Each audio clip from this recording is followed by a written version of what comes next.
Answer writing skills की शुरुआत answer लिखने के बहुत पहले होती है। यूपीएससी की विशेष तौर पर बात करूं तो आंसर राइटिंग स्किल में पहली चीज है कि आपकी राइटिंग स्पीड कैसी है।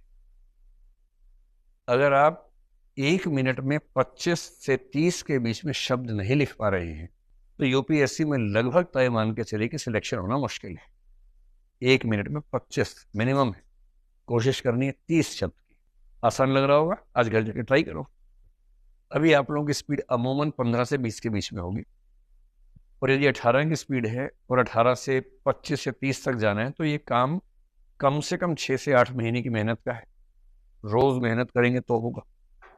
एक महीने में 1 मिनट में 25 शब्द का सिंपल मतलब है 8 मिनट में 200 शब्द। यूपीएससी में 20 क्वेश्चन आते हैं, 3 घंटे होते हैं, 180 मिनट होते हैं, 9 मिनट प्रति प्रश्न मिलते हैं।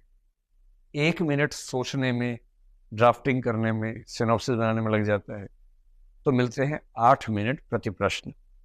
और आंसर की डिमांड यूपीएससी की 200 शब्दों की होती है। सिंपल सी कैलकुलेशन है, 8 मिनट में 200 शब्द लिख पा रहे हैं तो कोई क्वेश्चन छूटेगा नहीं, और यदि क्वेश्चन छूट रहे हैं तो सिलेक्शन होने की संभावना बहुत कम है। इस बात को मान के चलना है। तो जिनको आंसर राइटिंग के स्किल्स पे काम करना है, नंबर 1 जो काम करना है, राइटिंग स्पीड बढ़ानी है। ये हर जगह काम आएगी, यूपीएससी में, पीएससी में भी। यूपीएससी में चैलेंज थोड़ा ज्यादा होता है। नंबर 2, बिना विस्तार में जाए संक्षेप में बता रहा हूं। कोई कुछ भी कहे, ये मान के चलिए कि इस एग्जाम में हैंड राइटिंग का प्रभाव बहुत ज्यादा होता है।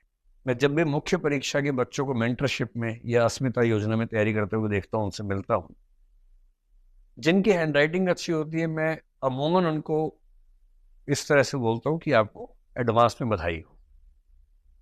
उनके सिलेक्शन का चांस इतना ज्यादा होता है।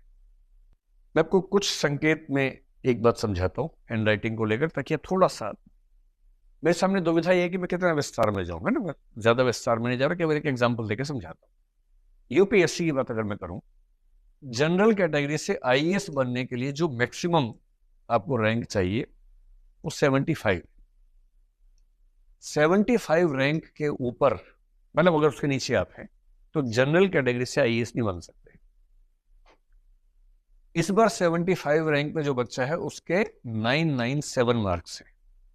आमतौर पर 1000 के आसपास ही रहते हैं, 3-4 इधर 3-4 उधर, यही 1000 नंबर हम एक टारगेट लेके चलते हैं आईएएस में। इस बार 997 है। जनरल कैटेगरी का आखिरी रैंक जो यूपीएससी में इस बार है, मतलब जिसके बाद जनरल में सिलेक्शन हुआ ही नहीं किसी का, वो रैंक में भी थोड़ा सा भूल रहा हूं, वो 600 के आसपास कुछ रैंक होगा। उसके नंबर जो आए हैं वो 953 हैं। अब सिंपल खेल समझ गए। 953 से कम जिसके भी नंबर हैं और वो जनरल से है, सिलेक्शन नहीं हुआ। 997 या उससे ज्यादा जिसके भी हैं और वो जनरल से है, वो आईएएस बन गया है। सिंपल सी बात है। इनके बीच का अंतर इस बार कुल मिला के 44 नंबर का है। आमतौर पे ऐसे ही होता है, 40-50, रेयरली कभी कभी थोड़ा बढ़ता है, लेकिन आमतौर पे इसके आसपास का अंतर होता है। अब मैं आपको एक दूसरी कैलकुलेशन करके दिखाता हूं। मान लीजिए कि 3 बच्चे हैं, ए में सी, तीनों के आंसर्स एकदम सेम है यूपीएससी में, एक शब्द का भी अंतर नहीं। हैंडराइटिंग का अंतर है, एक की हैंडराइटिंग बहुत सुंदर है, एक की एवरेज है, एक की खराब हैंडराइटिंग है।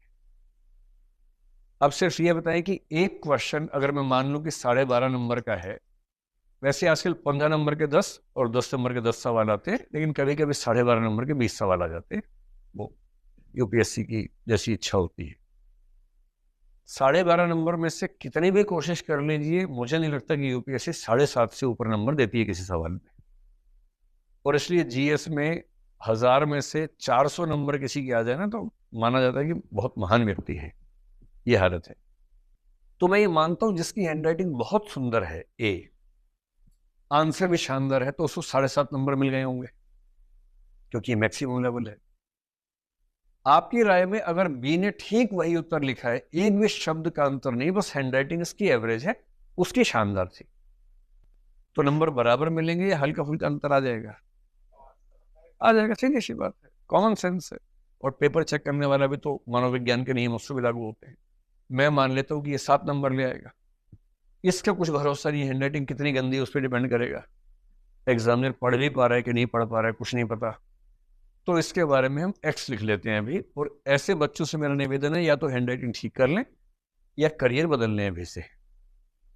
यूपीएससी में, एमपीएससी में अगर आपको लगता है कि आप खराब हैंड राइटिंग के साथ कोई अच्छा रैंक ले आएंगे, तो मेरे हिसाब से ऐसा होना मुश्किल है, बहुत मुश्किल है, जब तक कि कोई ऐसा जुगाड़ आपके पास ना हो जो मैं नहीं जानता हूं। सीधे रास्ते से तो लगभग नामुमकिन है। अब एज्यूम करते हैं कि इस बच्चे ने 20 के 20 क्वेश्चंस इसी तरह के लिखे, इसने 20 के 20 ऐसे लिखे, इसे एक पेपर में 150 नंबर मिले, इसे एक पेपर में 140 नंबर मिले,